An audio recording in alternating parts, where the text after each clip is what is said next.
Olá, meus amigos. Na aula de hoje, a gente vai fechar todo esse conteúdo sobre fundos imobiliários com a parte mais legal, né? Que é como a gente pode analisar os fundos imobiliários. Então, eu vou trazer aqui todas as questões que vale a pena você ficar de olho. Não é tão fácil assim, porque, como a gente vai ver já agora, logo de cara, a gente tem que separar essa análise em duas partes. A primeira é de indicadores, que, assim como nos fundos de investimento, elas são mais fáceis de entender, só que elas têm uma subjetividade ali que é da análise qualitativa, e essa parte eu não vou mentir para você, precisa de um pouquinho de experiência, né, de análise de mercado, enfim, talvez tenha uma curva maior de aprendizado, mas dá para você fazer sua seleção numa boa aí, em função de tudo que você vai aprender aqui. Lá no final eu vou trazer um exemplo prático de análise, não vai ser uma análise aprofundada, até porque eu nem sei se você se interessa tanto, mas eu vou tentar ser bem objetivo, mas também bem aprofundado assim, nesses tópicos para que você realmente possa entender como comparar fundos imobiliários. Lembrando que eu até coloquei um destaque para importante, a gente sempre, sem exceção, tem que comparar fundos equivalentes, tá? Não adianta a gente olhar um fundo de shopping e querer comparar com um fundo de papel, ou um fundo de galpão logístico e querer comparar com um fundo de desenvolvimento, assim, não faz sentido, são mercados diferentes, realidades diferentes, e aspectos opostos podem aí se aplicar, e isso é muito importante que a gente esteja de olho, tá? Então, vamos começar pela análise quantitativa, né, que são os indicadores. Eles são mais fáceis e também mais divertidos da gente olhar, justamente pela questão numérica, né? O primeiro indicador que eu sei que todo iniciante adora olhar é o dividend yield, que é basicamente o retorno percentual que os rendimentos que são distribuídos pelo fundo sobre o nosso investimento inicial, né? Então, vamos supor que você pague R$ 100 numa cota e você receba de dividendos mensais aí R$ 5. 5% vai ser o seu dividend yield, a gente já vai ver como calcular. Não é que esse indicador não seja importante, pelo contrário, ele é super relevante. O problema é que o iniciante ele tem uma tendência muito grande a olhar só para ele. Entendeu? Ah, vou filtrar quem que está pagando mais, vou pôr dinheiro lá. E aí não entende os riscos, não entende todos os perigos e até as pegadinhas que envolvem vários aspectos, né? Então, posso citar alguns exemplos aqui para vocês. Se um fundo vende um imóvel, aquele lucro da venda, ele pode e deve compartilhar com seus cotistas, né? Até, pelo menos, ele definiu o que vai fazer com o dinheiro, né? Se vai comprar outro imóvel ou não. Isso pode alavancar aí o rendimento daquele mês. Outra situação tem até um fundo, se eu não me engano, HGLG, que a Volkswagen tem um aluguel trimestral, né? Então, nesse fundo, a cada trimestre, né, tem um aluguel mais pesado ali que infla o dividend yield, né? Então você olha para ele e fala, opa, bom demais esse aluguel. E no fundo, não, né? No fundo, aquele rendimento está inflacionado e nos outros 2 meses não vai entrar nada desse aluguel da Volkswagen. Então a gente tem que sim olhar para o dividend yield, mas principalmente para as características, né, do ativo, quais são os riscos, quais são os motivos pelos quais aquele número é apresentado para você. Tá? O cálculo é muito fácil, como eu falei, é só você pegar o rendimento por cota e dividir pelo preço que você pagou por cada cota, né? Bem tranquilo. E para analisar, como eu sempre falo, comparações, né? A gente tem que comparar com o histórico do fundo, então quanto que ele vem pagando ao longo do tempo, comparar com FIs do mesmo perfil, então eu já falei na introdução para vocês, não venham comparações diferentes, né? Vamos supor que você queira comparar aí fundos de galpões logísticos com fundos de shoppings em 2020. Inclusive, a gente vai falar sobre eles nessa aula. Cara, em 2020 a gente teve a pandemia, certo? Que obrigou aí o isolamento e tudo mais. Os shoppings tiveram que fechar as portas. Os galpões logísticos bombaram lá com os e-commerces da vida, tendo que fazer as entregas. Você acha que faz sentido comparar esses dois dividendos, assim, numa situação como essa? Não faz, né? Não faz nenhum sentido. Você vai achar que os shoppings são uma porcaria e, na verdade, não é bem assim. Talvez essa seja a primeira vez aí que a gente esteja vendo realmente uma situação em que os shoppings saem prejudicados. Num geral, eles são mais seguros, são mais tranquilos, mas a situação inverteu. E eu também gosto, embora não seja exatamente um comparativo muito justo, de olhar para a taxa Selic, né, para o CDI, enfim, para algum ativo de renda fixa, porque eu quero que os meus rendimentos dos shoppings e dos galpões e de qualquer outro segmento que você investir sejam superiores a esses indicadores de renda fixa, né? Porque se for para receber o mesmo tipo de rendimento pelo valor que a gente investe, é melhor ir para um investimento seguro, né? Aqui, por mais que tenha a questão dos ativos reais, ter garantias e tal, é um mercado de risco, e se para a gente meter o dinheiro no mercado de risco, ele tem que superar a Selic, tá? Então, vamos ver um exemplo. Aqui eu fiz um comparativo do HGRU, que é um fundo híbrido, né? Ele vai ter ali, mais recentemente, ativos de supermercado, que são do varejo, do Sans Clube principalmente, mas ele também tem educacionais, né? Como é o IBMEC, que é uma faculdade lá no Rio de Janeiro, entre outras também. Tem uma São Judas, se eu não me engano, tem a IMB também. Então, é um fundo bem diversificado. E vocês podem ver que os dividendos gerados aí por seus cotistas superou com alguma folga o CDI, né, mês a mês. Em nenhum momento eles chegaram nem próximos, né. Então, a gente pode dizer que nesse caso o risco, em tese, se compensou, né. Para eu afirmar isso, eu precisaria de uma análise um pouquinho mais completa, né, enfim. Mas deu para entender aqui que o HGRU, com a gente olhando esse tipo de comparativo, ele supera o CDI, então ele passa do primeiro critério. Outra análise sempre importante é a gente pegar fundos do mesmo segmento, né, e dar uma olhada em como é que estão os rendimentos, tá? Então, a gente vê aí que no ALZR, os três fundos são logísticos, né, são de galpões logísticos. O ALZR vem despencando os rendimentos, né? Em parte, eu não lembro exatamente qual foi o mês, isso se deve a uma nova emissão de cotas, né? Quando um fundo emite cotas novas no mercado, às vezes tem um delay entre o valor arrecadado, que vai fazer uma posição maior em termos de patrimônio, mas a aplicação, né, a compra dos imóveis, enfim, o uso daquele dinheiro que foi captado numa nova emissão. Então pode ser que um pouco dessa queda aí tenha a ver com isso, né? O SR tem inflado o seu patrimônio, que foi uma coisa que realmente aconteceu na segunda parte de 2020, e depois vá fazendo as alocações e vá gerando essa renda para o cotista de volta. Ah, mas a gente vê que, no geral, assim, pelo menos até o mês de agosto ali, os rendimentos eram relativamente próximos, né? O LZR começou muito bem e os demais fundos se equipararam. Aí, uma coisa que você também pode analisar é que o XPLG foi a linha mais reta que a gente tem no gráfico. Né? Então, em tese, é um fundo aí mais com menor volatilidade, vamos dizer assim, em termos de rendimentos, mas nenhum deles assim chama atenção muito negativamente por conta do que eu acabei de explicar aí do LZR. Se fosse uma situação normal, aí a gente precisaria entrar com mais detalhe e entender por que, que o fundo está despencando os rendimentos, né, enquanto que os outros estão conseguindo pelo menos se manter aí ao longo do tempo. Vamos então para o nosso segundo indicador, que é a vacância. A vacância, ela pode se dividir em duas partes, né? Tem a vacância física, que é quando não tem um locatário no imóvel, né? O espaço físico está vago. E tem a vacância financeira, que representa o término de um fluxo de pagamentos, né? Então, isso é um problema muito grande, porque você vai deixar um imóvel sem receita, né? Então, esse é um problema da vacância. E a vacância, como a gente viu lá nas aulas sobre os fundos de tijolos, pode levar aos custos, né, principalmente no caso de shopping. Novamente, a melhor forma da gente analisar esse indicador é comparando com o próprio histórico do fundo, né, comparar a velocidade de ocupação de casos antigos, então, a vacância apareceu, qual que é o tempo que o fundo costuma levar para recuperar um locatário naquele espaço, e sempre lembrando, olhar para fundos do mesmo perfil, né, mesmo segmento. Não venham aí fazer comparativos meio esdrúxulos, né, como os galpões logísticos e os shoppings que eu acabei de dar como exemplo. Aqui é importante mencionar que a vacância isolada não é necessariamente ruim, né? Às vezes, um lojista está inadimplente num shopping e o shopping finalmente conseguiu colocar ele para fora, porque assim, a área alocada é excelente desde que existe o pagamento, né? A partir do momento que isso não acontece, você tem um problema, tá? E aí eu vou dar um exemplo só para vocês entenderem essa questão da vacância física e da vacância financeira.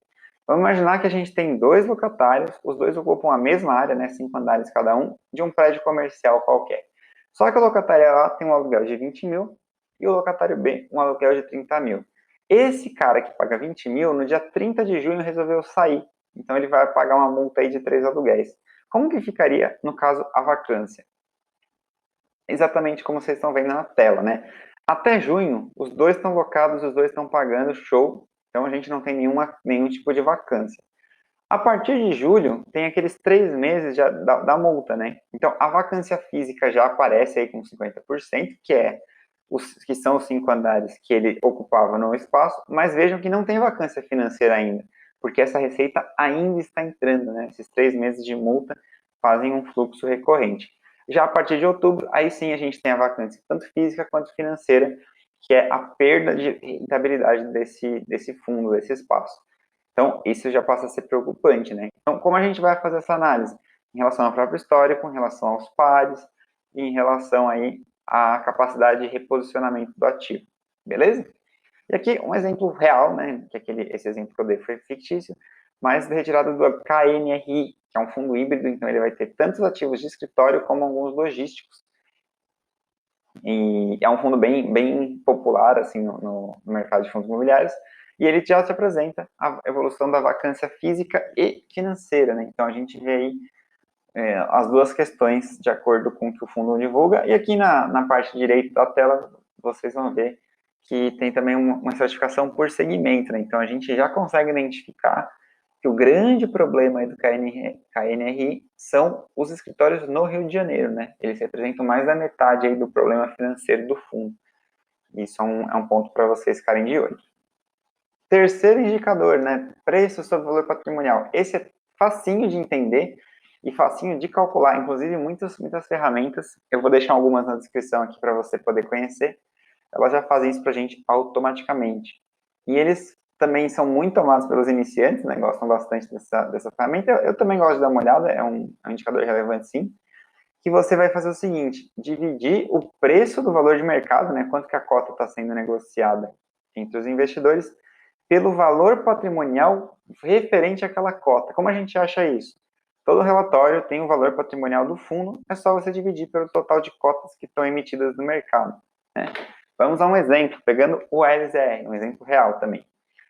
O preço da cota no momento que eu gravei esse vídeo era de R$ 122,99 e o valor patrimonial por cota era de R$ 102,55.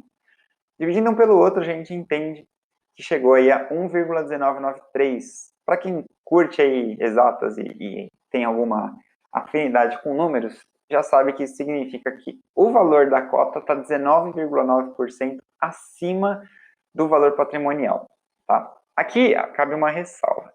O valor patrimonial, ele não é atualizado toda hora, né? Geralmente isso é feito anualmente, por meio de uma análise aí do valor dos ativos e tudo mais. Então, pode ter uma defasagem, tá? E a outra coisa é que o mercado negocia, às vezes, não de maneira tão racional. Então, assim, não é um indicador para você ter como regra, mas é um indicador para a gente dar uma olhadinha ali para saber se um fundo está barato ou caro. Como analisamos isso? Justamente em cima do resultado, né? O nosso deu 1,1993, ele é maior que 1. Isso significa que aquele preço está acima do que é justo para o fundo, ou seja, um fundo está caro, né? É um fundo que você vai pagar mais do que deveria pela cota. Se tivesse abaixo de 1, a gente teria o contrário, né? Teria um deságio e o valor estaria barato. Mas aí cabe outra ressalva, né? Nem sempre um fundo barato é uma boa oportunidade de investimento. Às vezes ele está barato justamente porque ele tem sérios problemas estruturais ali. Então, cuidado ao analisar qualquer um desses indicadores que a gente está vendo de maneira isolada. E se ele for bem próximo de 1, é porque está muito próximo do seu valor patrimonial de momento, tá? Você não é proibido de comprar fundos que sejam mais caros, só precisa estar ciente disso e que isso aumenta o risco do seu investimento. O último indicador que eu quero trazer para vocês é a inadimplência, tá? Existem outros indicadores específicos, como a gente viu lá no caso dos shoppings, mas a gente não vai abordar eles com tanto detalhe aqui, porque são especificamente de um segmento só, né? E aqui eu estou passando por alguns que você pode analisar em quase todos os casos. No caso da inadimplência, ela representa aqueles clientes, aqueles lojistas e aqueles locatários que não pagam os aluguéis, né? Então estão devendo para o fundo. Novamente, a melhor forma de analisar, analisando histórico e analisando fundos na mesma categoria, mas quanto menor, melhor, tá? Porque significa que o fundo está recebendo suas receitas. Então, exemplo aqui do VISC, o relatório do VISC é legal, porque ele já traz alguns comentários do ponto de gestão, então fica bem fácil de entender os resultados. E a gente vê aí todo o acompanhamento, tanto ao longo do ano de 2020, como um comparativo contra 2019. Então, você vai ter aí um número bem alto em abril, que foi quando meio que explodiu a pandemia, né, e tal. Mas, considerando aí o caos que foi esse ano de 2020, a gente tem um um resultado até que aceitável, né? O mês de abril foi bem feio mesmo, mas depois em maio vocês vão ver que ele é bem baixo, né? 1,8%, que pode indicar que no mês seguinte teve alguma recuperação, né? E aí vai acompanhando ao longo do ano inteiro. Deixa eu só tomar uma aguinha aqui que a gente vai começar a falar dos dados qualitativos.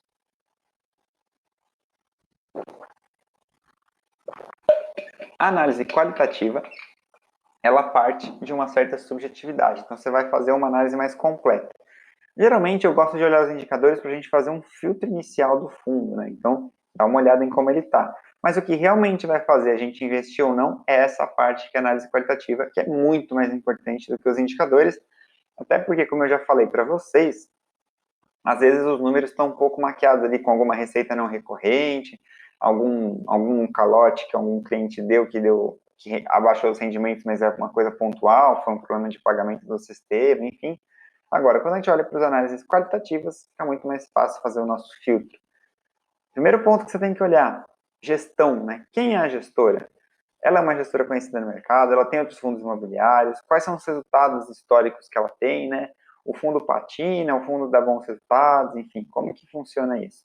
Segundo ponto, eu gosto muito de recomendar que vocês entrem no site da gestora, né? Então, é fundo da XP? Entra lá no site da XP Asset. É fundo da 20? Entra no site da 20 Partners. Dá uma olhada em qual que é a visibilidade que essa gestora dá para o fundo. Se a visibilidade é muito baixa, pode ser que um produto não seja tão importante para a gestora. Se o produto não é importante para a gestora, por que a gente vai investir nele? Né? A gente precisa investir em gestoras que valorizam, estão de olho no fundo e buscando os melhores resultados para a gente, né? Então, isso é um filtrozinho bobo, mas que pode ajudar aí a identificar boas oportunidades. Também gosto muito de entender como é o relacionamento, tanto com você enquanto cotista, né? O quão fácil é buscar as informações, mas também com os locatários, né? Então, por exemplo, eu falei muito da pandemia nesse curso, né? Porque ele afetou bastante os investimentos. Houve uma preocupação da gestão em dar desconto, né, em facilitar as condições de pagamento dos locatários ou não? Né, ela deixou os caras sofrendo lá. Então, esses aspectos são interessantes. Em caso de fundos que tenham imóveis que não sejam tão genéricos como os shoppings, houve aí reforma, houve esse tipo de preocupação, e você também pode fechar a sua análise com os relatórios gerenciais, né, que são muito importantes para tudo isso que a gente está conversando aqui. Então, todo mês, o fundo vai soltar ali um relatório com as suas observações, com os resultados, com indicadores, e é por meio deles que a gente consegue acompanhar o desempenho do nosso fundo. Tá? Então, essa é a primeira parte da análise qualitativa, entender a gestão e como ela vai prejudicar ou contribuir para o resultado do seu fundo. Segunda parte, que também é super importante, talvez seja até a parte mais importante de toda a questão da análise, é olhar para os imóveis, para os ativos, né? Lógico que, no caso de fundos de papel, você vai olhar para os papéis, né? Para os CRIs que estão investidos, para as demandas, enfim. Mas no caso dos imóveis, a gente vai olhar para a localização. Então, já falei um pouquinho sobre a importância de estar bem posicionado para escritórios, para galpões logísticos, né, a questão dos hotéis, quão próximo eles estão dos aeroportos, tudo isso que você tem que pensar. Shoppings em locais de alto tráfego para ter fluxo. Isso a gente tem que olhar com calma e ver se os imóveis que estão sendo comprados fazem sentido para uma estratégia do fundo. Além disso, eu também gosto muito de olhar tanto para a qualidade dos imóveis como para a quantidade, né? Eu não sou muito fã de fundos que têm um imóvel só, eu já deixei isso escapar várias vezes ao longo do nosso módulo de fundos imobiliários, porque a gente acaba ficando muito exposto a uma região, a um ativo, né? Enfim, eu não gosto muito disso. E eu também gosto de ver uma diversificação, além da quantidade geográfica, né? Então, imóveis em diferentes estados do Brasil, e que os próprios locatários também tenham características e perfis diferentes, né? O que eu quero dizer com isso? Pô, pega um locatário do setor de tecnologia, outro da alimentação, outro de vestuário, enfim. Quando você diversifica isso, dificilmente a gente vai ter um cenário como a gente até tem agora, que é ruim para todo mundo, né? Às vezes um setor se dá bem, outro não, e aí você diversificando, você também diminui o risco. E para acabar essa parte de ativos, dê sempre uma olhada o que pode acontecer no que a gente chama de segundo uso do imóvel, né? Assim, se o lojista sair, né? Se o locatário sair, se o cliente sair, como a gestão pode utilizar aquele imóvel? É fácil locar? Ele é bem posicionado para você locar de volta? e se não for, ele tem pelo menos a capacidade de se converter em outra área, né? Então você consegue fazer que aquele imóvel, sei lá, seja útil para uma área de agências bancárias, ou para varejo, ou para coisa desse tipo. Porque se não for, a gente tem que tomar muito cuidado aí com os locatários, ver se eles têm um bom perfil de crédito e tudo mais. Em relação aos contratos, que é o nosso terceiro item, isso não é tão difícil de analisar, né? A gente até já falou sobre os contratos em aulas anteriores. Dá uma olhada no tipo do contrato, né? Então, é atípico, é típico, tem multa, não tem, qual é o índice de reajuste, e principalmente as datas, né? Eles vão vencer em breve? Se vai vencer em breve, aumenta o risco do fundo, porque esses contratos não necessariamente serão vencidos. Serão renovados. Mesma coisa para os revisionais, né, que são oportunidades de rever os preços. Isso pode ser tanto para cima como para baixo, né? Então a revisional pode ser positiva, mas como a gente não sabe, o ideal é que não sejam feitas as revisionais, né? Então quanto menos alteração tiver ali no teu fluxo de caixa, melhor. E para fechar, os custos, né? Qual que é a taxa de administração, qual que é a taxa de performance, o benchmark que foi escolhido para o fundo faz sentido, não faz? Em relação aos pares, né, aos outros fundos do mesmo segmento, há uma correlação aí das taxas, fazem sentido? Se não faz, né, se um é muito maior que as demais, tem algum resultado, algum tipo de risco que o fundo é maior do que os outros, né? Fundos de desenvolvimento, por exemplo, tem todo o direito de cobrar taxas maiores do que outros fundos, mesmo que sejam de uma mesma categoria, entre aspas, né? O que eu quero dizer com isso? Se o seu fundo de desenvolvimento vai desenvolver um escritório, ele não precisa ter taxa de administração igual aos fundos de lajes corporativas, porque as lajes corporativas, com estratégia de gestão de renda, geração de renda, eles vão só comprar e utilizar o imóvel. Na desenvolvimento tem todo aquele risco que a gente já conversou. Então, é um risco diferente, a taxa pode ser maior. Se não houver uma justificativa como essa que eu acabei de dar, não faz sentido, né? Então, a gente tem que ficar de fora. Agora, eu trouxe aqui um exemplo prático. Eu vou comparar 4 fundos de shopping. Já adianto que isso não vai ser uma recomendação de compra ou venda, eu não posso fazer isso. Mas eu quero que você entenda como fazer esse tipo de análise na prática. E a gente vai passar por todos esses tópicos, olhando aí para os 4 fundos que eu selecionei para a gente dar uma olhada. Esses 4 fundos são muito bons, né? Então eu não peguei nenhum fundo muito ruim. E vocês vão ver que as análises são bem parecidas justamente pela boa qualidade que eles têm. Tá? A gente vai analisar esses 3 que eu coloquei. Eu esqueci de pôr o VISC.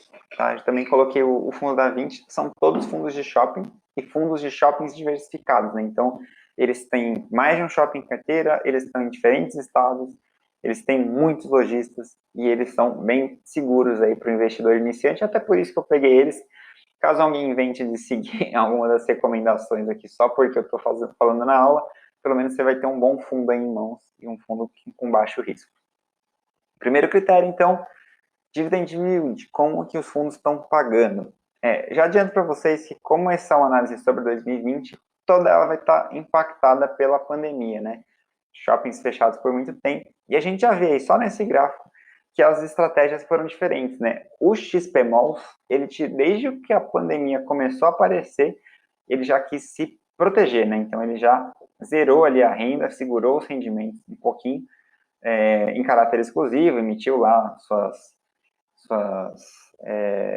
esqueci até o nome agora, o documento oficial que o fundo tem que declarar para todo tipo de ação, né, tem um nome esse documento, e ele zerou ali as suas taxas, enquanto que os outros fundos, vocês podem ver que tem um comportamento muito similar, né, eles mantêm ali médias próximas no começo do ano, vão baixando os rendimentos só para renda fixa, né, sem onerar muito o seu caixa, e depois eles vão retomando aí junto com a economia. Quem ficou um pouquinho para trás nesse momento foi o VISC, né? A gente viu que ele ainda não conseguiu retomar o mesmo patamar de rendimento dos demais fundos, né? Que a gente vê que eles estão mais próximos ali entre si. Em relação à vacância, é importante mencionar que eu peguei o gráfico aí de vacância e que o MOL 11 ele divulga os números arredondados, então não são tão a curva é mais reta assim por conta disso, tá? Mas você tem uma noção aí de que ele tem realmente os melhores indicadores de vacância, né? Que é o oposto da taxa de ocupação. Então, quanto maior a taxa de ocupação, melhor. Quanto maior a taxa de vacância, pior. Né? E aí a gente vê que, de novo, o VISC se sobressai. E isso explica muito esse gráfico aqui, né? Por que ele não conseguiu retomar os indicadores de dividendos, de rendimentos, com os seus concorrentes? Porque a vacância dele aumentou mais que a média, né? Então, se essas áreas estão vagas, aumenta-se a despesa do VISC e, da mesma forma, ele tem menos receita gerada, né? Então, ele não vai conseguir gerar de rendimentos o mesmo do anterior, e a vacância não está tão baixa não, está acima de 7%, é um ponto de atenção. Os demais também não estão uma maravilha, principalmente o HSML e o XPMOLs, mas estão em níveis mais controlados, especialmente se a gente considerar aí que é um ano bem complicado, foi um ano bem desafiador aí para o segmento. Em relação ao VISC, também seria legal a gente depois entrar no relatório, dar uma olhada se essa vacância também não é porque tipo, uma loja maior do que as outras, como a loja âncora, saiu, e aí ela impacta a área bruta locável, né, que é a ABL, mais do que as pequenas lojas. Né? Então, poderia justificar nesse sentido, por isso tem que olhar os relatórios. Em relação ao preço sobre o valor patrimonial, vejam que o resultado é muito parecido para os quatro, que mostra que o mercado meio que penalizou demais esse segmento de maneira genérica, né? Então, eles estão aí com mais ou menos 10% de desconto em relação ao valor patrimonial, o que indica, em tese, que é um fundo que são fundos que estão baratos, né? Que valeriam a pena a gente investir, considerando, pelo que eu já falei, que são bons fundos, né? Obviamente que não basta ter um desconto aí nessa métrica se o fundo é ruim. Para fechar essa parte de indicadores, né, inadimplência. A gente tem aí também um comportamento similar, a gente viu que alguns fundos tiveram mais dificuldade no ápice da pandemia, né, então o MOL 11 e o XPMOL se destacaram negativamente no quesito, né, batendo aí 60%, quase 80% de inadimplência, mas na recuperação eles caminharam aí todos juntos numa direção positiva, né, de recuperada aí, retomada dos indicadores. Então, o XPMOL tem um leve aumento em relação aos pares dele, mas não me parece algo assim absurdamente assustador, considerando a pandemia, né? Em situações normais, essa inadimplência acima de 10% seria bem preocupante. Aí você tem duas formas de fazer o resumo de indicadores. Né? Você pode olhar para fazer que nem eu fiz aí, um farol, né? Então, destacar aí os verdinhos são os destaques do segmento, né?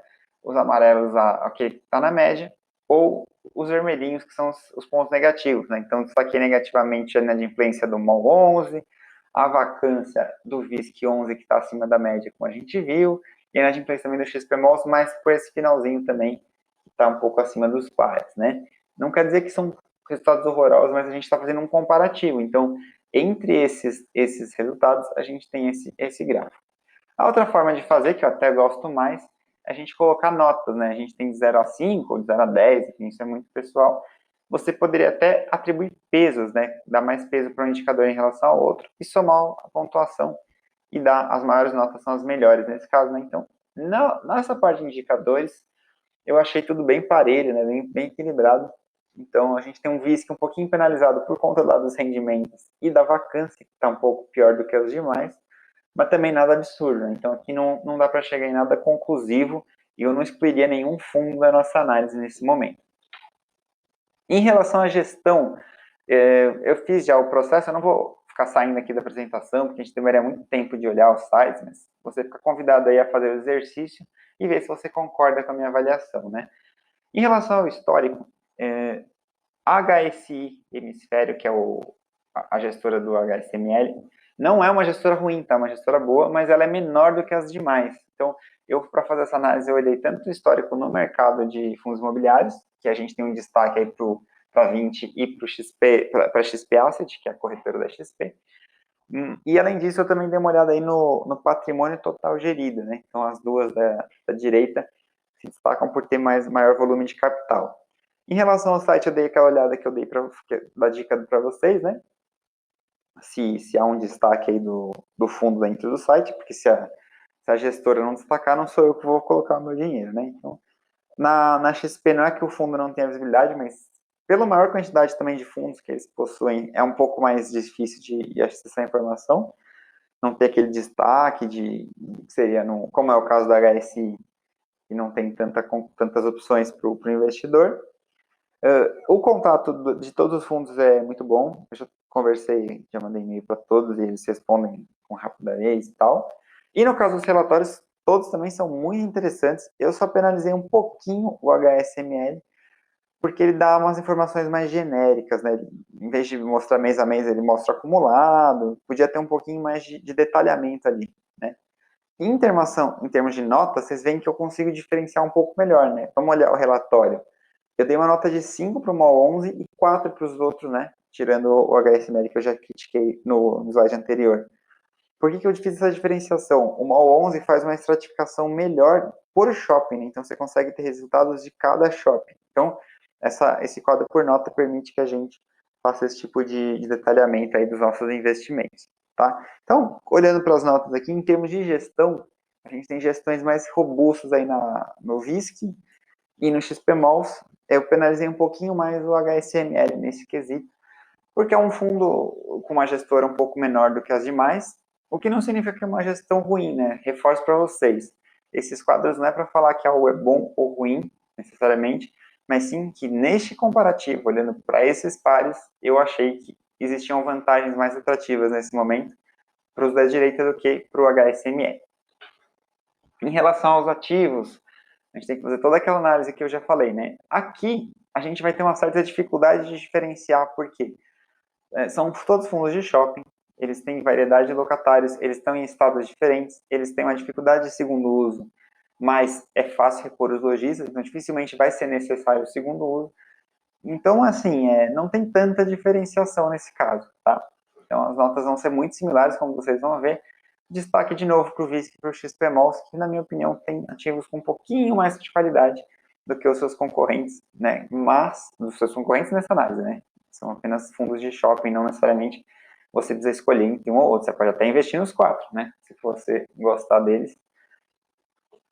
E, por fim, os custos, vocês vão ver que no caso da taxa de administração, a gente tem duas taxas maiores, que é para o HSI Malls e para o VISC 11, e duas taxas um pouquinho mais baixas, que é do XP Malls e do MOL 11, que indicam aí uma preferência para esses dois fundos. Em relação à taxa de performance, a gente tem dois fundos que aplicam a mesma regra, né, que é 20% sobre o que excedeu IPCA mais 6%, e dois fundos que não têm taxa de performance especificada. Isso é bom ou ruim? Depende. Eu gosto de ter taxa de performance, para ser bem honesto com vocês, porque isso estimula a gestão a buscar melhores resultados, né? Então, assim, se você não gosta de pagar nenhuma taxa, é o normal, talvez seja negativo. No meu ponto de vista, aliás, desculpa, isso talvez seja positivo, né? Uma taxa a menos para você pagar. No meu ponto de vista, eu gosto de taxa de performance desde que ela faça sentido, né? No caso do HSML do XPMOL, eu acho que ela faz sentido sim. É um bom rendimento acima da inflação, né? Então, se você já entregou juros reais de 6%, eu não vejo problema em compartilhar lucros excedentes com a gestora que está gerindo esse patrimônio. Beleza? Então, esses foram todos os tópicos que a gente tem que olhar lá nos fundos imobiliários. Eu espero que essa aula te ajude a fazer esses filtros, a fazer essas análises. E a gente termina aqui esse módulo sobre fundos imobiliários. Quando eu voltar a conversar com você nas nossas próximas aulas, a gente vai falar de ações. Vocês estão vendo que o risco dos nossos investimentos estão subindo progressivamente. Chegou a hora de falar do mercado de ações e eu quero explicar um pouquinho sobre como tudo funciona. Vai ser mais ou menos como esse módulo, né? Explicação do mercado acionário, falar um pouquinho dos setores e também um pouquinho sobre análises que a gente pode utilizar para selecionar os nossos ativos.